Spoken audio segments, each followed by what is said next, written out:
All right, San Diego, another episode of the American Dream. We're coming up to Encinitas to celebrate the community garden and much, much more. Let's get another one started celebrating America's finest city.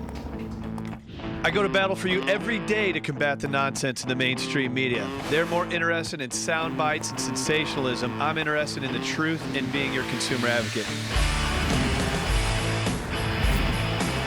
My ultimate goal is to help you win in any marketplace, and I'm bringing an edge in the real estate and financial game. My name is Craig Sowing, and this is the American Dream. All right, good morning, San Diego. Good to have you here. Hope you got your cup of coffee. We got a great show lined up for you. Of course, this comes on the heels of our radio show, which happens all week long at 6 p.m. on 1170 a.m. KCBQ.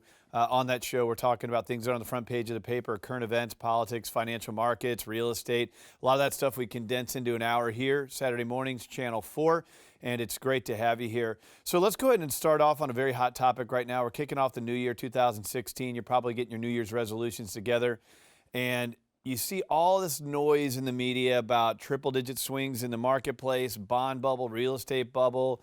Short-term interest rates are going to go up this year. So what does that even mean? Why should you care? That's always a question I like to answer.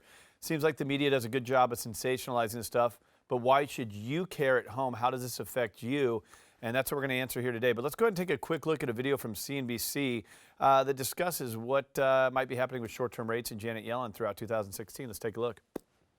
Stocks are expected to see modest returns during the next couple of years amid those Fed hikes, according to the new CNBC's Fed Survey. And Steve Leisman has more on that back at HQ. Steve.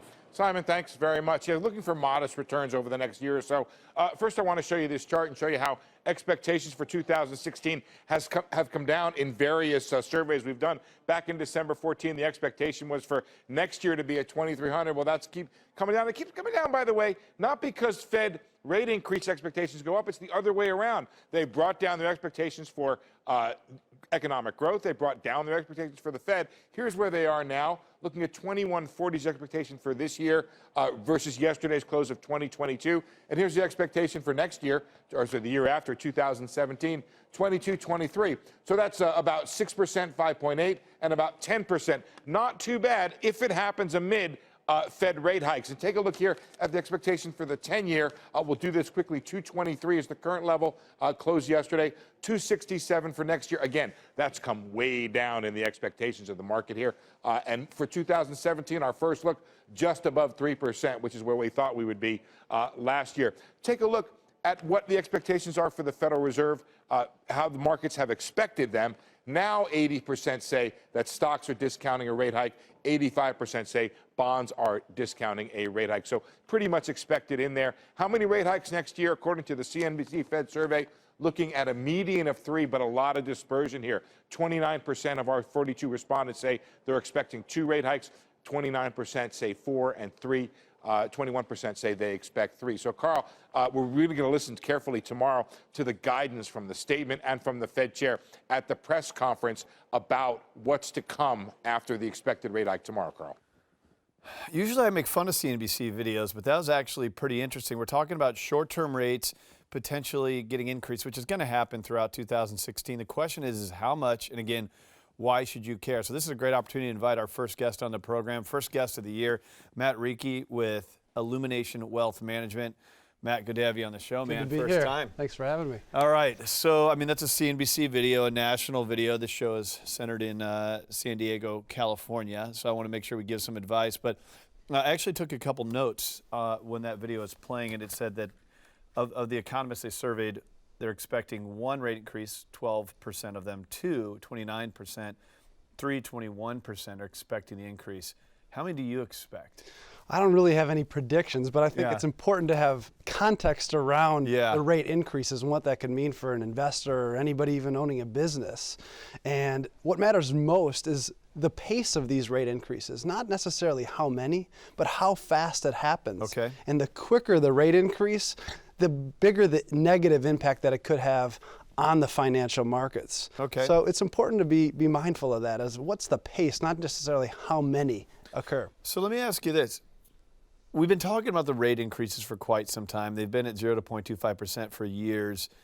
A lot of this hedges against the inflation reports, which tend to be tame. But how much of this stuff is built in already to the market? I mean, when you see rates go up, do you think there's going to be these big fluctuations, or have investors in the marketplace kind of already prepared for it and it's going to be a lackluster response? Yeah, the marketplace is already thinking about it. It's already anticipated it, and it's probably taken the soon-to-be rate hike that we're going to hear about into consideration. So the marketplace knows it. It's already adjusting for it.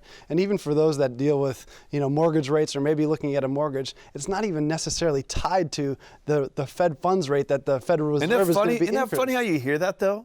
There's so many times that I hear mortgage rates are going to go up because of the federal funds rate. And yeah, I mean, there's a correlation, but they're not raising your mortgage rate. I mean, it can tie into credit cards and adjustable rates, things like that. I don't want to take the information from you. You're the smart guy here. But it's funny how they misinform when it comes to some of these longer term things. I just mentioned inflation. People hear dovish versus hawkish, and I'm sure our audience has at least heard those terms. What does that mean? Yeah, so people hear about the Fed, they hear people are dovish or hawkish. Dovish really means that they want to stimulate inflation, which they believe is going to be positive and good for the economy. So they want to keep rates low, keep things liquid in the economy. Whereas hawkish people, they believe that inflation could be a threat and it can be a problem, and they want to temper that by perhaps raising interest rates. And therefore, some of the members of the Fed have slowly turned from dovish and keeping rates low to perhaps more hawkish now, which means that we might be seeing some rate hikes in the near future. So it's going to be tough to make you make a prediction, because I know you don't like to do that, because that is bad advice. But I'm going to put you on the spot.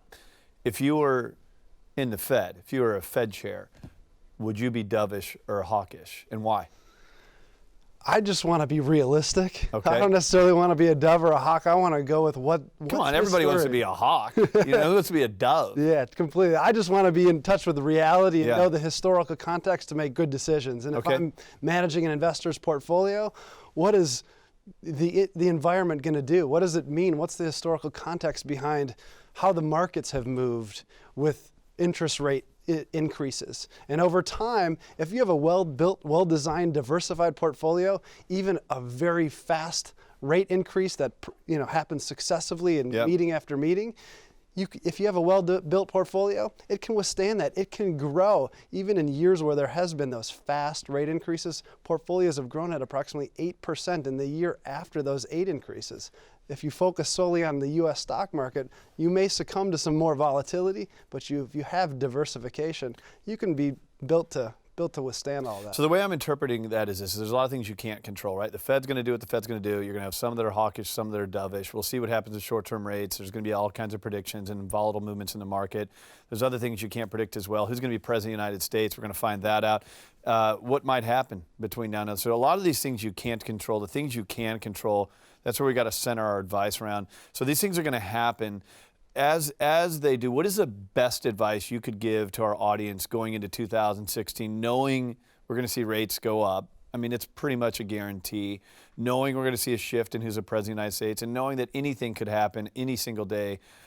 What is the best advice you can give going into this year? Yeah, I think it gets back to focusing on what you control. And for investors, it's, hey, what are your goals? What are you trying to accomplish? And how do you make sure that your portfolio is built to accomplish those goals, that your asset allocation is appropriate? You don't want to wake up one day and have all of your money in the U.S. stock market, which could be most negatively impacted by an interest rate hike. So therefore, how do you add diversification? How do you get the proper mix of stocks, global stocks, bonds, real estate into your portfolio so you can withstand a rate hike today and the rate hikes that are going to happen in the future? What are some of the mistakes people might make? I think people think they're diversified when they're really not. They might have a mutual fund or 2 or 3 in their 401k, but next thing you know, they all do the exact same thing. They're all invested in the U.S. stock market. And when a 2008 happens, they think they're diversified because they have a mutual fund, but they're all essentially the exact same fund with different names on them, and there is no diversification. All right. Well, Matt, I appreciate you coming in here. First time having you on the show. It's going to be an interesting year, 2016. We're going to see a lot of stuff happen with interest rates, the market. You want it to go up, right? We all are happy when it goes up. It could go down, but it's all about your positioning, being diversified, focusing on those things you can control. Matt, appreciate you coming on. Thanks for Way to having kick me. off the year with us. Pleasure. All right, visit Matt online if you have any questions about your finances. There's his website on the screen for you. If you have questions, great guy to connect with. All right, earlier this week, we were out with Linda Moore out of Encinitas, and we had an interesting segment with her out in the field. And let's go ahead and take that right now, and we'll show you what Linda had to say about the market up there.